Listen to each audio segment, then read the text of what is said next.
Muy buenas, ¿qué tal? Mirad, en este vídeo quiero hacer un repaso de la unidad 5.2 sobre mecanismos para que tengáis una idea clara y poder repasar antes del examen de las partes más importantes de este tema. Entonces, vamos a ver qué es un mecanismo.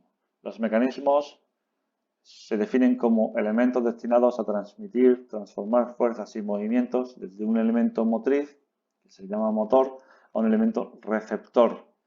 Y esto se va a hacer modificando sus características, como por ejemplo la velocidad, la fuerza, el tipo de movimiento en sí.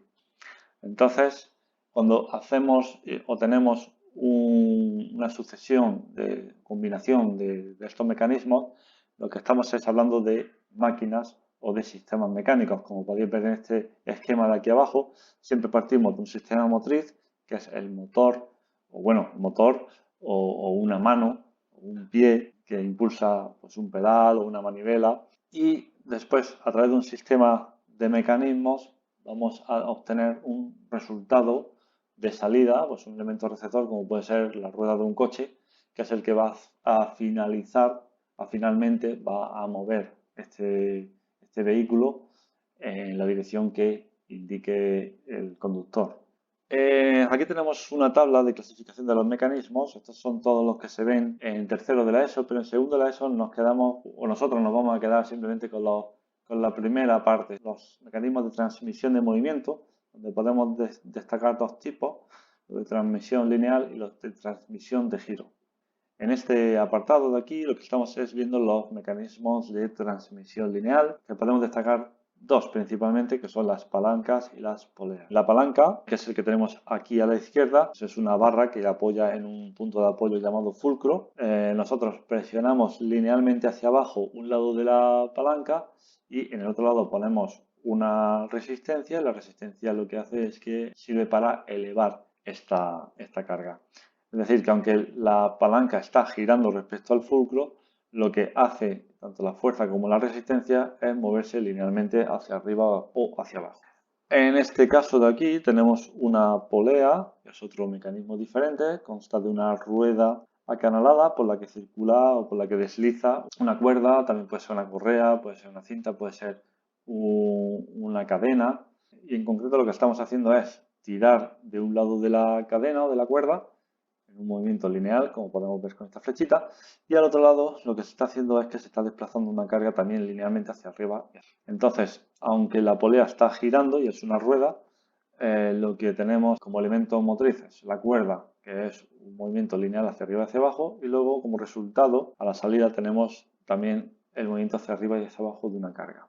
Tenemos poleas sencillas, una sola rueda, o podemos tener también otros mecanismos más complejos que se llaman polipastos y lo que hacen es una combinación de varias poleas. A continuación lo que vemos son los elementos de transmisión de giro, en los que vamos a destacar cuatro básicamente, que son la rueda de fricción, que son dos ruedas que están acabadas en goma en su exterior y lo que hacen es que por rozamiento la una con la otra, al girar una, pues la otra también se mueve, ¿no?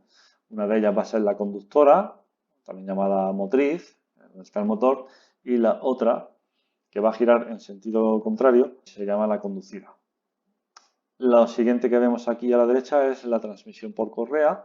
Lo que tenemos son sencillamente dos ruedas, como las anteriores que hemos visto en las poleas, o sea, dos poleas, solo que en esta vez están unidas entre sí por una correa que rodea ambos sistemas. Entonces el giro de una provoca el movimiento de la correa y transmite ese movimiento a una segunda rueda, provocando una transmisión de movimiento con transformación de las características del movimiento, ya que, por ejemplo, estamos viendo cómo la rueda más pequeña gira a mayor velocidad que la rueda grande.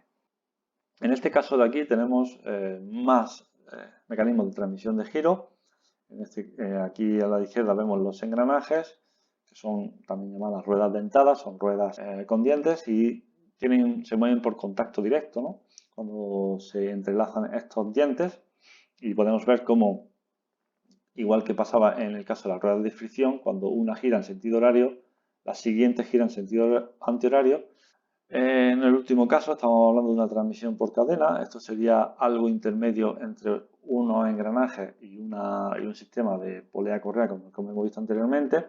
En este caso tenemos unos piñones y una cadena, como puede ocurrir en una bicicleta, al moverse una, arrastra, gracias a la cadena, arrastra al segundo piñón, que se llama conducida o arrastrado. Bueno, y en todos estos mecanismos que hemos visto, rueda de fricción, transmisión por correa, engranajes y transmisión por cadena, siempre vamos a tener a la entrada un movimiento de giro y a la salida un movimiento circular, un movimiento de giro. Al igual que ocurría antes con las palancas y las poleas, teníamos al principio entrada un movimiento lineal y a la salida también teníamos un movimiento lineal. Ahora quiero que veáis un sistema de transformación del movimiento, que tenemos a la entrada un movimiento circular y a la salida un movimiento lineal. Voy a explicar este mecanismo que se llama manivela-torno. Tiene una manivela que se impulsa pues, por nuestras manos, nuestros brazos, o bien por los pies o por un motor.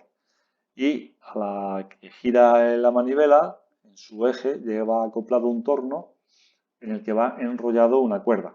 La cuerda lo que hace es tirar de un cubo hacia arriba o hacia abajo, un cubo, una carga, hacia arriba o hacia abajo, en un movimiento lineal. Y así es como transformamos el movimiento del giro de la manivela a la subida y bajada lineal del cubo.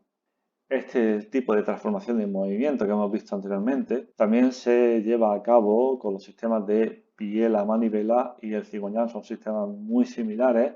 Lo que tenemos es un pistón en el que en un cilindro se va moviendo linealmente hacia arriba y hacia abajo y se transforma gracias, en este caso al cigüeñal, en este caso a lo que se llama la manivela, en un movimiento circular continuo, cosa que se emplea pues, en vehículos de combustión interna, coches, trenes y demás.